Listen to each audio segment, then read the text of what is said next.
Hello again, welcome back. I just wanted to make a quick video today to basically express my complete adoration for Story of the Eye. This book is a source of wonder for me. I've read it 2 or 3 times now. I can't remember exactly when I first read it. It wasn't that long ago. I've read it about 2 or 3 times in the last few years. It was published way back in like 1926 or 27, which is crazy. It's like almost 100 years old now. A really old book. And well, it was very daring for its time. Let's just put it that way. It's absolutely superb. I suppose it's a novella, but it's even short enough that you could classify it as a short story. It's a very quick read. So, I don't know, it's about 40 pages or 50 pages long. It's quite short. You would have to classify this book as surreal erotica comedy, or surreal erotic comedy. There's loads and loads of sexual innuendos. It's very surreal, it's very weird, it's very strange, which I love. And it's also absolutely hilarious. It's laugh out loud funny in its own way. It basically involves 2 teenagers, one boy, one girl, and they share an obsession with sex, which is the main thing. They share an obsession with sex and also with eggs and things like milk and urine. It sounds very strange. To break the story down to its bare skeleton, that they meet each other, they have a kind of threesome on a hill where another girl comes wandering along and catches them at it. And then they organise a big huge sex party in a house. They get caught by the parents, or a group of parents, and then they kind of go on the run to Spain to escape prison. And then they wander into a church and they kind of have sex with / rape a priest, and then they have to go on the run again. Trust me, nothing is held back in this book. When you read this book, you will read about threesomes, you will read about eggs being inserted into vaginas, you will read about people having sex next to corpses, there's a rape in a pigsty, there's a part of the story where they actually go to a bullfight in Spain, and the female protagonist demands to have one of the dead bull's testicles on a plate put in front of her. She actually wants to eat the testicles, and at one point she actually puts one of the bull's testicles up her vagina. There's a scene where the girl is riding a priest while strangling him to death, which is hilarious, by the way. And the end scene kind of makes the story's title. Something gets inserted into the girl's vagina, which is where the book's title comes from. I won't say it explicitly, I'll let you use your imagination. Story of the Eye. Look, this book is not for fragile souls. If you get offended very easily, if you subscribe to this kind of outrage culture where you get upset about things, this is certainly not the book for you. But if you like daring books, if you like books that are really close to the mark and shocking, like I do, this is definitely the book for you. You should read Story of the Eye if you like shocking books. And it's also well written as well. So some books are shocking, but they're poorly written. I'm not really fans of those. This book has got style.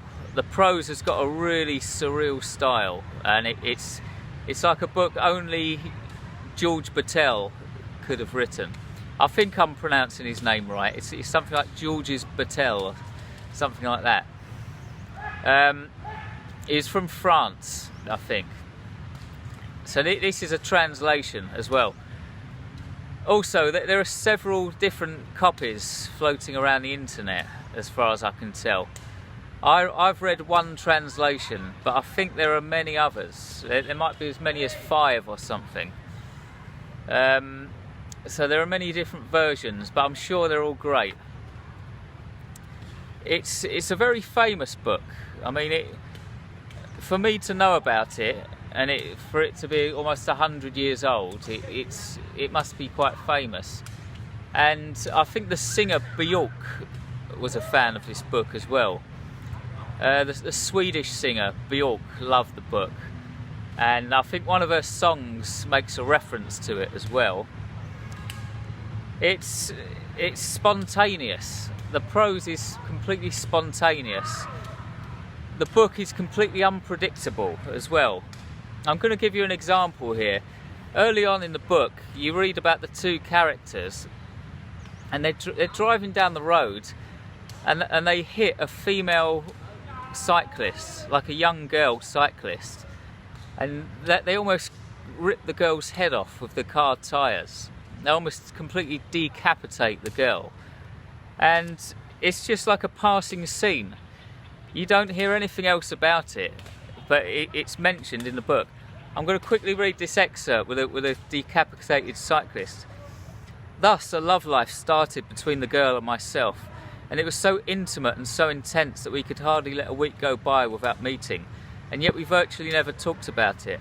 I realised that her feelings at seeing me were the same as mine at seeing her, but I found it difficult to have things out. I remember that one day, when we were in a car tooling along at top speed, we crashed into a cyclist, an apparently very young and very pretty girl.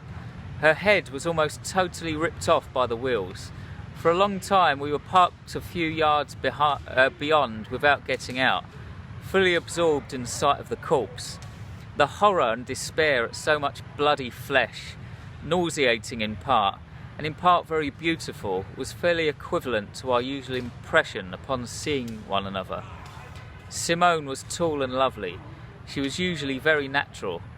There was nothing heartbreaking in her eyes or in her voice, but on a sensual level she so bluntly craved any upheaval that the faintest call from the senses gave her a look directly suggestive of all things linked to deep sexuality, such as blood, suffocation, sudden terror, crime, things indefinitely destroying human bliss and honesty. I first saw her mute and absolute spasm, which I shared, the day she sat down in the saucer of milk. True, we only exchanged fixed stares at analogous moments, but we never calmed down or played except in the brief, relaxed minutes after an orgasm. You just get random moments like that, where you just think, yeah, it's just so spontaneous. The book's got style, the book is wild, and you just never quite know what's coming next. You never know what the next chapter holds, and I love that. The version of the book that I have just read has an afterword by George Battelle, and it seemed as though he had a very hard life. Actually, his life was very unpredictable as well. And I discovered something very interesting reading this afterward. All through the book you have references to eggs and references to urine, and quite often whenever an egg gets mentioned in the book, urine closely follows, and you kind of think, what the hell is going on? What's it with these eggs and urine? But apparently George Battelle's father was disabled. He had a disease, and he was kind of bedbound. He couldn't really speak or anything. Sorry, there's a truck going past at the moment. I'll let it go past. Then you might be able to hear me a bit better. George Patel's father was crippled. He had some disease, and he was stuck in a chair, and he had to urinate into a bowl. And when George Patel was a boy, he used to see his father urinate into a bowl, and whenever he did so, his father was blind as well. Whenever he did so, his father's eyes used to roll up into the back of his head, and they used to resemble two eggs. And so there was a kind of subconscious link formed in that young boy's mind, eggs and urine, and that's kind of where the book came from. It's a really strange link. It's a really bizarre link. I'll let this lorry go again.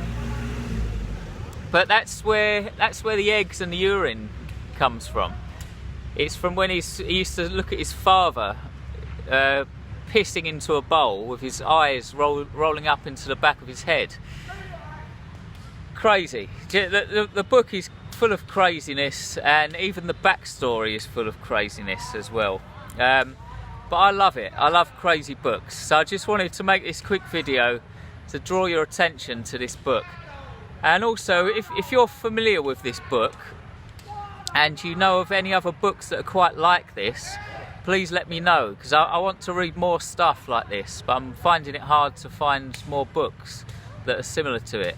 So if you know of another book that's similar to Story of the Eye, leave me a comment in the comments section, please, and I'll check that book out. Thanks for watching. That's it. Try to have a great day on this weird, wonderful, peculiar rock we call Earth, and I'll see you next time. Goodbye.